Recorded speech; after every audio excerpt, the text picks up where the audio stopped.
Chapter 76, Learning Curves. Marcus woke to the familiar grayness of his real-world life.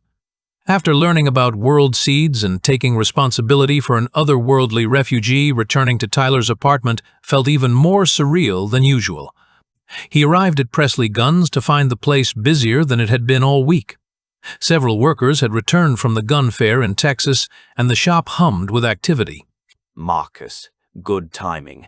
Alex is going to give you some range time today, get you familiar with the products. Alex limped over carrying a training rifle and a box of ammunition. Come on, Chief. Time to see what you're made of. The indoor range occupied the back half of the building. Sound-dampening foam covered the walls and fluorescent lights cast harsh shadows over the shooting lanes. The smell of gunpowder hung in the air from earlier sessions. This is a basic .22 rifle. Good for learning fundamentals. Low recoil, easy to handle. Marcus nodded, trying to look like he hadn't spent months in Valdres working with crude firearms and black powder weapons.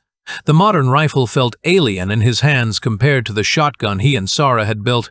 Safety first. Always treat the weapon as loaded. Never point it at anything you don't intend to destroy. Keep your finger off the trigger until you're ready to shoot. They spent the first 20 minutes on basic handling. Marcus fumbled through loading procedures, his hands remembering the weight of different weapons from another world. When Alex had him practice reloading, Marcus moved too quickly and sliced his hand on the rifle's action. Blood welled up from a cut across his palm. Damn it. A voice came behind them. Irene appeared with paper towels and a first aid kit. Don't be a hero. Happens to everyone. She handed him wipes and helped clean the cut. Her movements were efficient practiced. You'll need to fill out an incident report. I'll help you word it so it doesn't look worse than it is. Marcus studied her face while she bandaged his hand.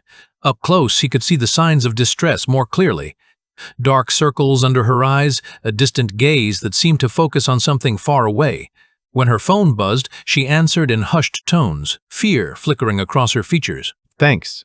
Just be more careful. This place has enough problems without adding workplace injuries. That evening, Marcus took bus to the private course for his first security certification class. The classroom was filled with young men and women, many of them ex-military, all trying to get their licenses after their day jobs.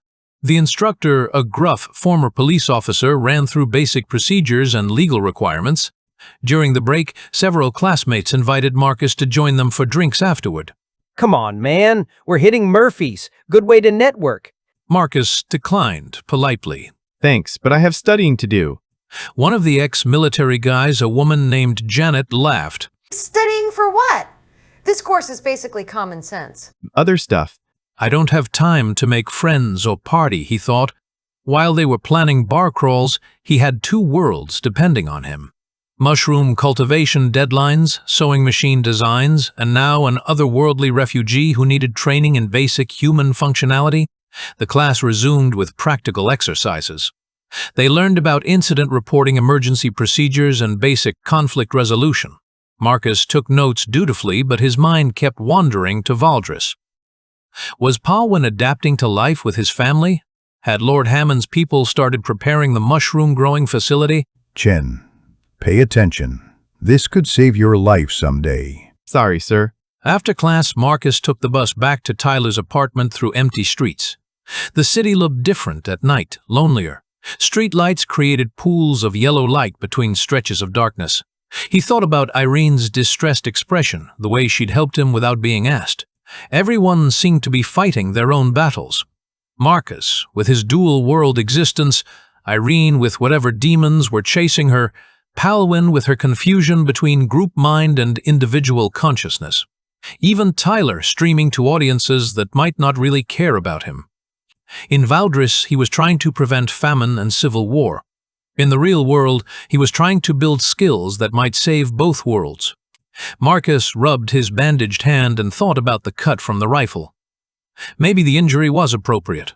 Learning new things always involved some blood, some risk, some pain. At least he was learning.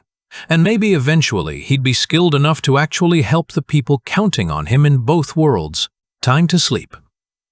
Time to switch back to Valdres and see how Palwin was adjusting to life with his chaotic refugee family. Somehow that seemed like it might be the biggest challenge yet.